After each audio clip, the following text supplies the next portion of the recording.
네, 창세기가 이제 3장 남았습니다. 오늘 말씀 나누고 나면 이제 앞으로 2번 정도가 남았는데요.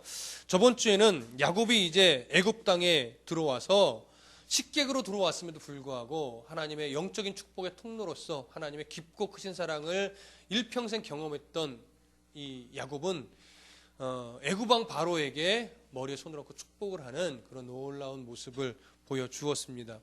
그렇게 해서 바로는 영적인 그 높은 자의 위치에 설 수 있었습니다. 육적으로는 참 낮은 자였지만 영적으로 높은 자로서의 자신의 위치가 어디에 있는지를 알고 있었던 것입니다. 그렇게 해서 이제 가나안 땅에서 애굽 땅으로 들어왔고, 애굽 땅에서 고센 땅이라는 곳에 이제 야곱과 식구들이 정착을 해서 살게 되는데, 이제 대략 몇 년이 흐른 거냐면 한 17년 정도가 흐른 겁니다. 그래서 야곱의 나이 134에 고센 땅에 들어와서 그의 나이 147세 때에 이제 죽음에 이르기는 거의 시기가 된 겁니다. 그래서 야곱이 죽기 전에 그의 자손들에게 이제 축복을 베풀기는 그 시기에 온 겁니다. 근데 아들들에게 복을 베풀기 전에 먼저 오늘은 요셉과 그 두 아들과의 관계 속에서 일어난 먼저 중요한 사건을 성경은 먼저 그리고 있습니다. 그 부분은 오늘 우리가 살펴볼 건데요. 요셉은 급속도로 이제 몸이 안 좋아졌죠. 그리고 그 소식을 요셉이 듣습니다. 그래서 요셉은 몸이 너무나 심각할 정도로 안 좋아졌다라는 아버지 야곱에 대한 소식을 듣고 두 아들을 데리고 야곱에게로 옵니다. 아마도 계속하여 이 17여 년 동안도 국무총리로서의 일을 감당하고 있었기 때문에 자주 와서 찾아뵙지는 못했던 것 같습니다. 그래서 이 요셉은 두 아들을 데리고 야곱에게 왔고, 몸이 쇠약해진 야곱은 요셉이 오자마자 마지막 힘을 내어서 족장으로서의 일을 수행하고자 침상에서 일어나고 있는 겁니다. 힘을 내서. 그리고 이제 그 아들들에게 축복을 베푸는데 먼저 요셉과 두 아들에게 복을 베풀기 위한 그런 그 작업을 먼저 합니다. 48장 2절을 먼저 다 같이 읽어보시죠. 2절 시작. 어떤 사람이 야곱에게 말하되 네 아들 요셉이 내게 왔다 하며 이스라엘이 힘을 내어 침상에 앉아. 자, 그렇게 해서 일어나죠. 근데 여기 보면 어떤 사람이 야곱에게 말하여, 그래서 야곱이란 이름을 드러내는데 그 다음에 네 아들 요셉이 내게 왔다 하며 이제 이름을 어떻게 바뀌어요? 이스라엘이 힘을 내어 침상에 앉아. 그래서 여기서 야곱이 일어나 앉을 때 지금 그 일어나 앉은 의도와 이유가 아비로서 일어나는 것도 있지만 이제 이스라엘이라는 민족적인 차원에서 지금 무엇인가를 행할 것이기 때문에 성경은 의도적으로 야곱이라는 이름도 쓰면서 이스라엘이라는 이름으로 또 바꾸어 부르는 것입니다. 그 내용을 여러분 이해를 하신 후에 3절과 4절을 다 같이 읽어봅니다. 시작. 요셉에게 이르되 이전에 가나안 땅 루스에서 전능하신 하나님이 내게 나타나서 복을 주시며 내게 이르시되 내가 너로 생육하고 번성하게 하여 내게서 많은 백성이 나게 하고 내가 이 땅을 네 후손에게 주어 영원한 소유가 되게 하리라 하셨느니라. 자, 먼저 생육하고 번성하도록 역사하신 후에 가나안 땅을 야곱의 후손에게 주어 영원한 소유가 되도록 하겠다고 이미 약속해 주셨던 그때의 말씀을 다시 요셉에게 해주고 있는 겁니다. 여러분, 우리가 알고 있다시피 이 하나님의 약속은 어떻게 성취가 되죠? 430년에 애굽에서 노예살이를 하는 모습에서 생육하고 번성하는 성취가 이루어집니다. 적의 땅에서 적의 보호를 받으며 비록 노예살이였지만 생육하고 번성하는 일이 일어나죠. 그래서 출애굽기 초반에도 애굽의 왕이 그들의 생육하고 번성이 너무 크다, 남자들 다 죽여라 함에도 불구하고 생육하고 번성하는 일을 함부로 막을 수가 없었어요. 그게 바로 이미 하나님의 성취가 이루어졌음을 드러내기 위해서 그런 내용들이 기록되어 있는 겁니다. 그래서 생육하고 번성하였어요. 그리고 나서 영원한 소유로 가나안 땅을 주겠다라고 하는 약속은 언제 이루어집니까? 모세로 하여금 출애굽한 이후에 여호수아를 필두로 가나안 땅에 들어가서 정복 사역을 펼치면서 여호수아서 사사기서를 진행하고 이제 사무엘 시대로 들어와서 다윗 왕이 세워지는 이 시점에 계속 연결되면서 그 땅이 영원한 소유가 되는 그 그림을 하나님은 성취시켜 나가시는 겁니다. 역사는 우리가 알고 있어서 이미 성취된 건 알지만 이때 야곱과 요셉은 그 성취가 될 것을 기대하고 소망하는 차원이지 성취를 보지는 못한 거예요. 그렇죠? 자, 그렇게 해서 이제 그 언약에 대해서 설명을 쭉 해줍니다.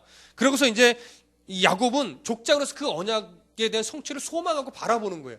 바라보고 있으니까 그것을 이루기 위해서 지금 자기가 무엇을 해야 되는지를 하나님으로부터 깨닫고 그 일을 수행하고 있는 거예요. 그래서 이 차원을 야곱의 개인적인 차원에서 그냥 아비로서 족장으로서 그냥 그 일을 수행하는 것이 아니라 하나님의 뜻을 이루는 언약의 성취적인 차원에서 야곱은 그것을 준비하고 있는 상황임을 우리가 인식하고 본문으로 들어가면 더 이해가 좋을 것입니다. 자, 48장 5절을 다 같이 읽어봅니다. 시작. 내가 애굽으로 와서 네게 이르기 전에 애굽에서 네가 낳은 두 아들 에브라임과 므낫세는 내 것이라. 르우벤과 시므온처럼 내 것이 될 것이요. 자, 바로 이 5절이 오늘 우리가 살펴보고 싶은 중요한 구절 중에 하나인 겁니다. 이 구절이 바로 뭐예요? 야곱이 손주인 므낫세와 에브라임을 양자로 드리겠다는 얘기예요. 이해되시죠?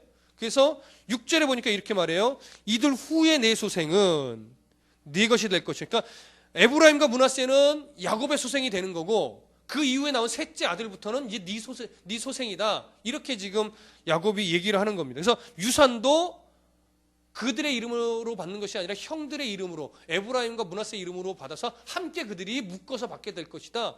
이런 복을 내려주는 것이죠. 그런데 여러분,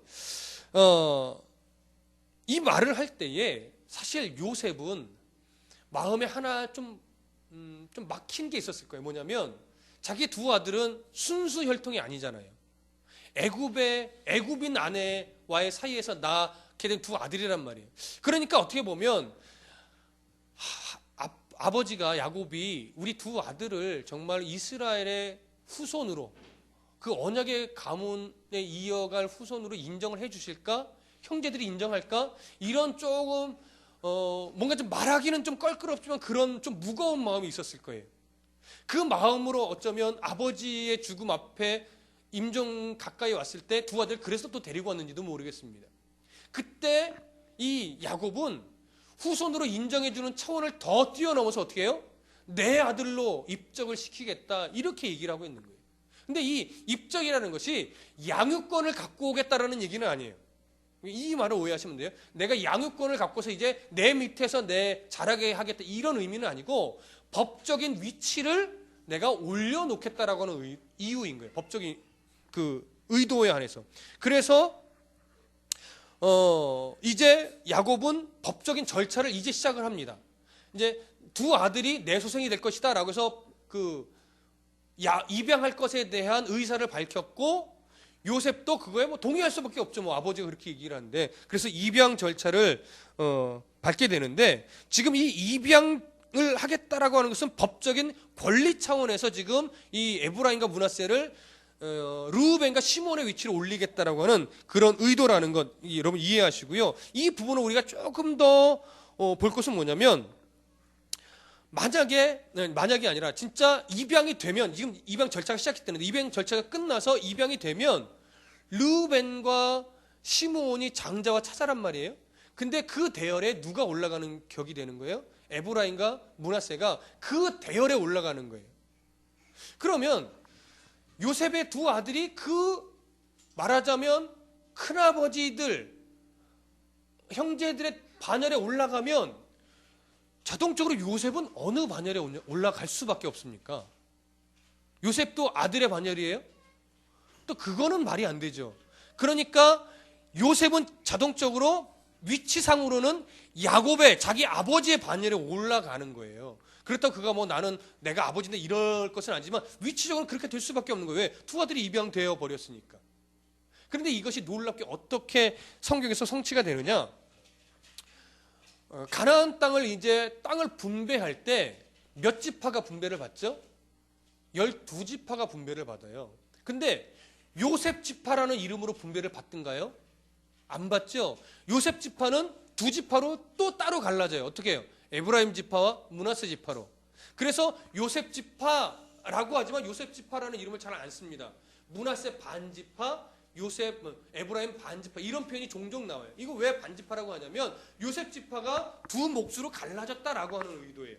그러나 분배는 정확하게 에브라임 지파라는 그 이름으로 받고 므낫세 지파라는 이름으로 받는 거예요. 그러면 12아들 중에 일단은 누구는 빠졌어요? 요셉이 빠졌어요. 근데 분배는 12지파가 받았어요. 그럼 여기서 누가 또 빠지나요? 요셉이 빠지면 13지파가 돼야 돼요. 그렇죠? 근데 누가 빠지죠? 레위지파가 빠졌단 말이에요. 레위지파는 제사장의 반열에 서 있기 때문에 땅을 기업으로 받지 않고 각 지파에 흩어져서 살았습니다. 그래서 흩어져서 거기 도성에서 제사장직의 수행을 하면서 그 각 지파가 바친 예물로 먹고 살았던 거예요. 그래서 땅을 기업으로 분배받지 않았어요. 그러니까 요셉이 빠지고 레위 지파가 빠지니까 그 자리를 누가 채웠어요? 므낫세와 에브라임 지파가 채우는 거예요. 그래서 12지파가 땅을 기업으로 분배받습니다. 하나님이 이런 섭리를 이루어내신 거예요. 그런 차원에서 지금 오늘 이 본문이 굉장히 중요한 것이죠. 자, 그러면 야곱이 어떠한 자신의 계획과 의도하에서 이렇게 하면 12명의 지파가 땅을 기업으로 받을 수 있겠구나, 이것을 알고 그렇게 한 것은 아니에요. 거기까지는 바라볼 수 없어요. 그런데도 불구하고 정말 생뚱맞게, 우리는 아니까 생뚱맞는 게 좀 덜하지만 당시 야곱의 입장에서는 너무 생뚱맞은 거예요. 갑자기 안 그래도 되는데 그냥 요셉에게 더 넓은 땅을 주겠다 이렇게 해도 될 것을 왜 굳이 에브라임과 므낫세 손주를 아들로 입양을 시키면서 나중에 땅을 기업으로 받는 지파로 올려놓느냐? 야곱의 의지와는 전혀 상관이 없다라고 하는, 그게 하나님의 뜻임을 야곱이 알았기 때문에 그렇게 한 거예요. 어떻게 해요? 험악한 세월을 살아오는 과정 속에서 이제 하나님의 음성을 듣는 훈련이 되고 하나님의 뜻을 분별해서 순종할 수 있는 성숙함이 147년 만에 이루어진 거예요. 그러니까 그 죽어갈 그 무렵에는 정말 자신의 생각과 자신의 어떤 계획을 앞세우지 않고 하나님의 뜻에 전적으로 순종할 수 있는 그런 수준이 된 거예요. 147년 걸렸어요. 여러분들은 몇 년 걸리시겠습니까? 네, 그렇죠? 한 5, 60년 안에 그 정도 수준 되시겠죠. 그렇죠? 자, 8절 보시죠. 48장 8절. 함께 읽어봅니다. 시작. 이스라엘이 요셉의 아들들을 보고 이르되 이들은 누구냐? 자, 야곱이 묻는 거예요. 이들은 누구냐? 자, 몰라서 묻는 걸까요? 물론 나이가 들어 시력이 약해진 탓도 있겠지요. 그러나 요셉이 두 아들을 데리고 간 걸 몰랐을까요? 알지요. 근데 왜 야곱은 요셉에게 아들들을 보고 얘들이 누구냐? 이렇게 물었을까요? 바로 이 질문이 무엇을 의도하냐면 입양 절차를 시작하는 겁니다. 여러분, 우리는 법정에 잘 서본 적이 없잖아요. 근데 TV나 드라마에서 법정에 보면 딱 사람, 피고인이나 이런 사람이 섰을 때 뭘 먼저 확인하죠? 이름, 주민등록번호, 주소 이런 거 확인하잖아요. 몰라서 물어요? 다 이게 있는데 알지만 절차상 이름과 주민등록 이런 걸 확인해서 정말 그 사람인지를 절차상 밟는 거죠. 지금 그 절차가 시작되는 거예요. 그래서 야곱이 요셉에게 이들이 누구냐라고 하면서 정말 에브라임과 므낫세로 지금 입양이 될 대상을 확인하는 겁니다. 자, 그러고 나서 성경이 무엇을 말하냐면, 자, 9절 다 같이 한번 읽어보시죠. 9절 시작. 그 아버지에게 아뢰되 이는 하나님이 여기서 내게 주신 아들들이니이다. 아버지가 이르되 그들을 데리고 내 앞으로 나오라. 내가 그들에게 축복하리라. 그렇죠? 이제 절차상 이제 그 입양할 사람 앞에 입양자가 나아오는 겁니다. 이름을 확인하고 나와요. 그 다음에 10절 다 같이 읽어보시죠. 시작. 이스라엘의 눈이 나이로 말미암아 어두워서 보지 못하더라.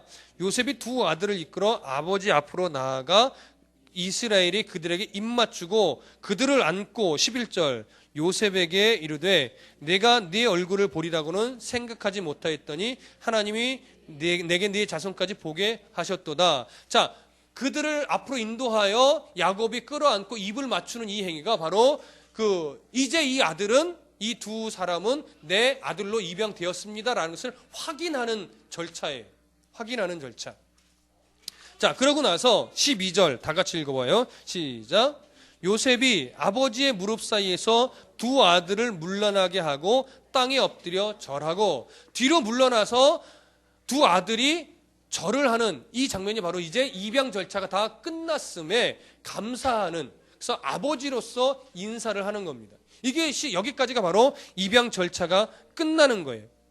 자, 입양 절차가 끝나고 나서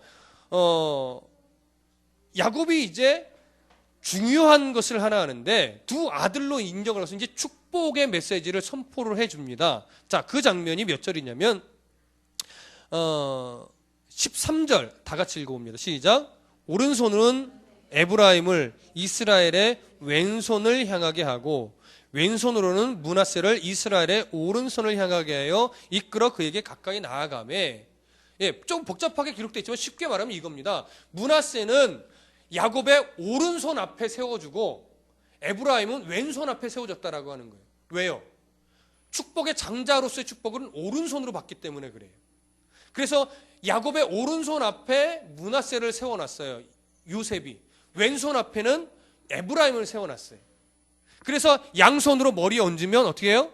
장자는 야곱의 오른손에, 차자인 에브라임은 왼손으로 해서 축복을 받을 수 있도록. 근데 갑자기 이상한 일이 벌어지죠? 14절 다 같이 읽습니다. 시작. 이스라엘이 오른손을 펴서 차남 에브라임의 머리에 얹고 왼손을 펴서 므낫세의 머리에 얹으니 므낫세는 장자라도 팔을 엇바꾸어 얹었더라. 근데 손을 이렇게 할 줄 알았는데 어떻게 했다라는 거예요? 이렇게 했다라는 거예요. 그래서 오른손을 차자인 에브라임 머리에 얹고 왼손을 장자인 므낫세의 머리에 얹어서 축복을 했다라고 하는 거예요. 그 축복의 내용이 15절, 16절입니다. 함께 읽습니다. 시작. 그가 요셉을 위하여 축복하여 이르되 내 조부 아브라함과 아버지 이삭이 섬기던 하나님, 나의 출생으로부터 지금까지 나를 기르신 하나님, 나를 모든 환난에서 건지신 여호와의 사자께서 이 아이들에게 복을 주시오며 이들로 내 이름과 내 조상 아브라함과 이삭의 이름으로 칭하게 하시오며 이들이 세상에서 번식되게 하시기를 원하나이다. 자신의 인생을 통해서 간섭하시고 만져주시고 다듬으셨던 그 하나님의 복이 이 두 아들에게 임하기를 소원한다는 내용이에요, 결국은. 근데 그때 그 축복을 비는 모습을 누가 보고 있어요? 요셉이 보고 있어요. 근데 요셉이 그 축복의 모습 별로 기뻐하지 않았어요. 자, 17절 함께 읽습니다. 시작. 요셉이 그 아버지가 오른손을 에브라임의 머리에 얹은 것을 보고 기뻐하지 아니하여 아버지의 손을 들어 에브라임의 머리에서 므낫세의 머리로 옮기고자 하여. 자, 요셉이 아버지의 축복한 손을 이렇게 어금 맞춰서 복을 비는 모습을 보고 아버지가 왜 그러시지? 눈이 안 보셔서 실수하셨나? 그리고 그걸 별로 안 좋아해서 손을 바꾸려고 했던 거예요. 그때 야곱이 이렇게 말합니다. 오늘 아주 중요한 이제 핵심인데요. 18절 19절 함께 읽습니다. 시작. 그의 아버지에게 이르되 아버지여 그리 마옵소서 이는 장자이니 오른손을 그의 머리에 얹으소서 하였으나 그의 아버지가 허락하지 아니하며 이르되 나도 안다 내 아들아 나도 안다. 그도 한 족속이 되며 그도 크게 되려니와 그의 아우가 그보다 큰 자가 되고 그의 자손이 여러 민족을 이루리라 하고. 자, 여기 보니까 요셉이 야곱에게 그리 마옵소서 얘가 므낫세가 장자입니다. 므낫세를 오른손으로 복 주세요. 그랬더니 야곱이 그걸 거절하면서 나도 안다 내 아들아 나도 안다 이렇게 얘기를 하는 거예요. 그도 큰 족속을 이루겠지만 아우가 더 크게 될 것이다. 자, 왜 아우가 더 크게 되어야 할까요? 여러분 모르시지요? 저도 모릅니다.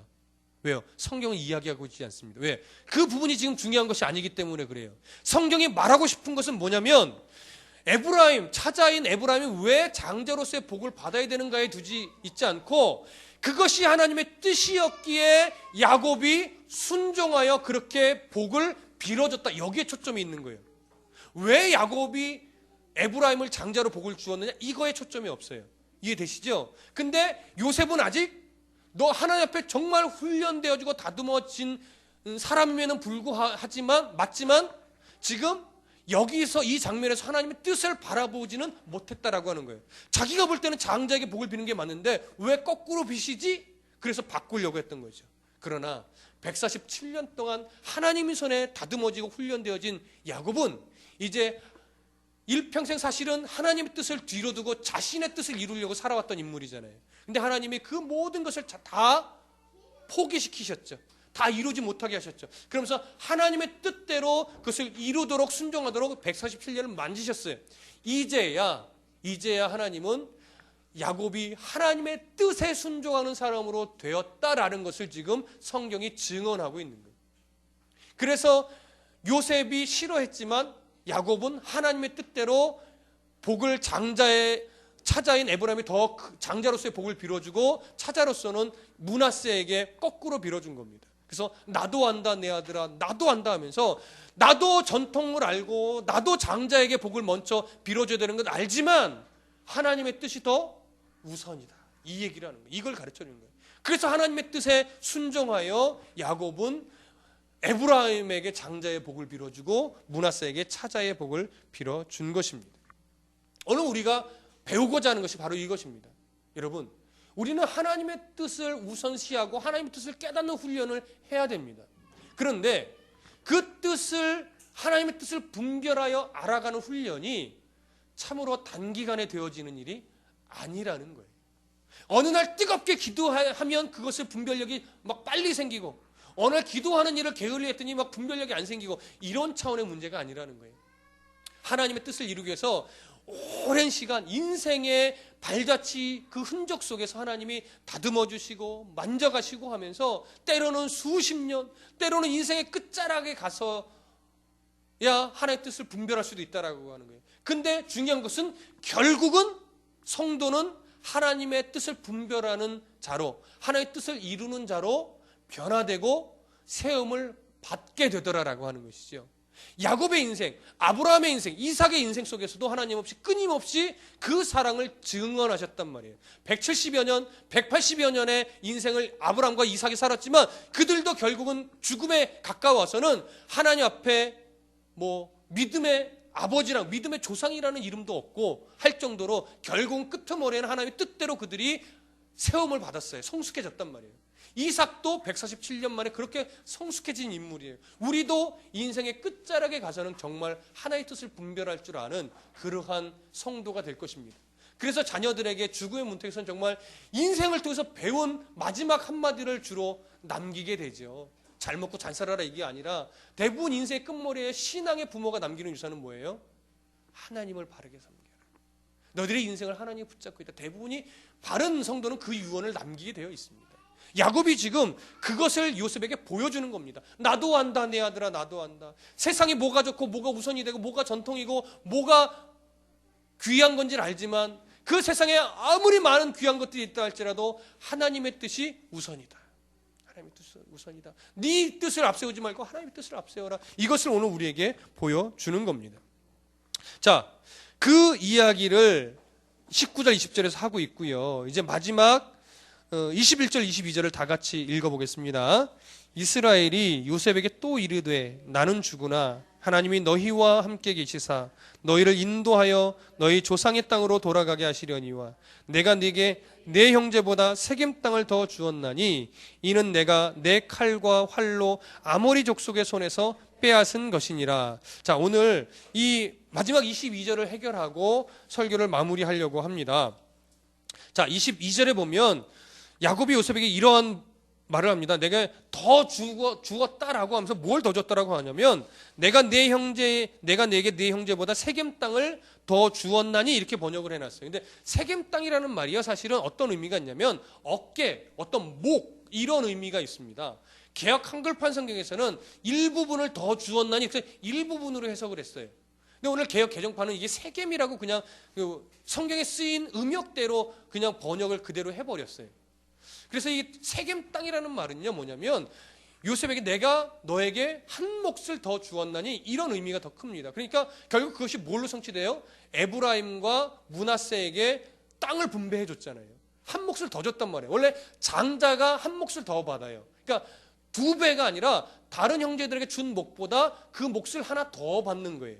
그래서 두 아들에게 몫을 분배해 주죠. 근데 무슨 말을 하냐면 그렇게 더 주었나니 이건 사실은 앞으로 주게 되는 거예요. 지금 준 게 아니라. 근데 하나님이 줄 것이다 하면 이미 준 것과 마찬가지죠. 그래서 자신의 입장에서 이것을 주었나니 이렇게 표현한 거예요. 그리고 이는 내가 칼과 활로 아모리 족속의 손에서 빼앗은 것이니라. 성경에 어디를 봐도요.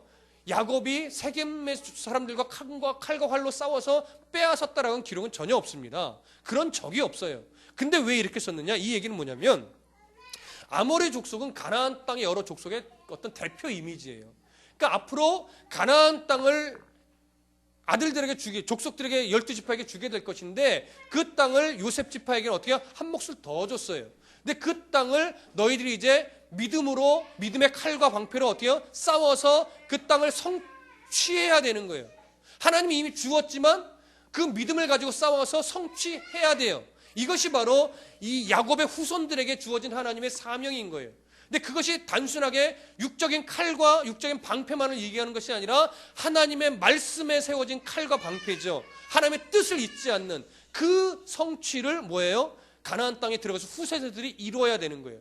그러나 하나님이 이루게 만드실 거예요. 그래서 하나님이 주시고 이루시게 하겠다는 것은 분명히 성취되는 차원에서 야곱은 하나님의 마음으로 이렇게 말합니다. 내가 네게 네 형제보다 세겜 땅을 더 주었나니 이는 내가 칼과 활로 아모리 족속의 손에서 빼앗은 것이니라. 바로 여호수아 때 사사시대 때 이 때를 이야기하는 겁니다. 그러니 창세기에 그리고 또 요셉의 이야기에 이미 하나님은 구원의 사역과 땅을 분배하는 이 사역들에 대한 그림을 다 그려놓으신 거예요. 그 그림이 성취되어 이루어가는 과정 속에 하나님은 늘 무엇을 통해서 그 일을 이루어가느냐? 하나님의 백성들을 하나님의 뜻을 우선시하여 그 뜻을 놓치지 않게 만드는 이 싸움을 통해서 성도들이 분별하고 하나님의 뜻을 이루는 데 순종하는 이 싸움을 통해서 이루어가는 거예요. 근데 우리가 사사기 성경 공부를 할 때도 보았지만 이 싸움, 하나님이 야곱을 통해서 요셉이 가르쳐준 이 싸움에서 사사시대의 이스라엘 백성 후손들은 승리했어요? 못했어요? 승리하지 못했어요. 그러나 하나님 포기하지 않으셨기 때문에 그들 사사시대는 다 엉망진창이고 다 실패했지만 결국 사무엘 시대로 넘어가면서 하나님이 그것을 성취하도록 이끌어 가시죠. 그래서 그것을 이루도록 누구예요? 다윗을 왕으로 세워 가시죠. 하나님의 포기하지 않는 사람이 결국은 성취시키는 겁니다. 여러분, 여러분들도 그 싸움 하셔야 되고 하나님이 여러분들 그 싸움을 기쁘게 받으시면 결국은 야곱과 같은 고백을 하는 그런 성도로서 세워주실 겁니다. 그때까지 정말 성숙한 성도가 되시기를 간절히 부탁드립니다. 기도하겠습니다.